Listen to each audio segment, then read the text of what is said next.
असीं मोइंजोदड़ो भरिसां ॻोठ बिंडीअ में मौजूदु आहियूं, जिते हितां जे ज़मींदार अब्दुल मालिक सारे जो ज़ैतूननि जो मशहूरु बाग़ आहे, जिते ही मज़दूर जेके पेतियूं भरे ऐं मार्केट ताईं पहुचाईंदा आहिनि ज़ैतून। उन जे बारे में असां पुछंदासीं उन्हनि खां त ज़ैतूननि जो अघु केतिरो आहे, उन जो मार्केट केतिरो आहे, ऐं ताज़ो जेके बरसातूं पयूं आहिनि उन में उन्हनि जो केतिरो नुक़सानु थियो आहे। असांजा सॼी सिंध में पाकिस्तान में जेको हे असांजे लाड़काने ज़िले जा जेके ज़ैतून आहिनि उहे मशहूरु आहिनि।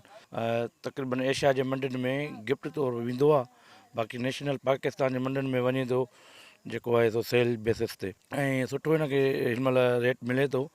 पर माल कोन्हे को, माल जेको आहे बरसातुनि जे करे 4 महीना हूअं असांजो हलंदो आहे। हिन वक़्तु जेको आहे सो सिर्फ़ु महीनो 1.5 महीनो हलियो आहे माल। हाणे आख़िरी माल आहिनि, माल एतिरो आहे कोन, रेट हाणे थियो आहे। पहिरियां जंहिं महिल असांजो माल तयारु हुयो ओॾी महिल रेट जो इशू, रेट कोन हो। जेको आहे चांवर खे रेट आहे, चांवर हिनखे ज़ैतून खे हिन महिल क्रॉस थो करे, ऐं कणिक खे बि रेट सुठो बीठो आहे। त हिन में असांजो इहे ॿई क्रॉप नथा थी सघनि, चांवर जो बि ऐं कणिक जो बि। बाक़ी पहिरियां 2-4 साल अॻु ज़ैतून सुठो कमाए पियो, कणिक खे ऐं सारीअ खे चांवर खे मारे पियो। हिन वक़्तु हुननि जा रेट वधण जे करे हे बसि गुज़ारो आहे। ऐं असां हिते ज़ैतून वेंदा पंजाब, कराची, हेॾे सऊदी जारे करे वेंदो आहे। ॾियारी सां इहा 400-300 ॾियारी आहे। मींहं पिया, बरसाति पई, इन में बाग ख़तमु थी विया, सम्झो आहे। पघारियूं न आहिनि, एरशी न आहिनि, ग़रीब काॾे ॼऊं कमु करिणो आहे, सेठ बि पोते थी वियो आहे, कुझु बि न आहे। इहे उकड़ी आहे बाग, पेटियूं सस्तियूं लॻी पियूं आहिनि। हूअं महांगी चढ़ंदी 2100-2200 थींदी, फ़ाइदो पवंदो तॾहिं हर्षे थींदी।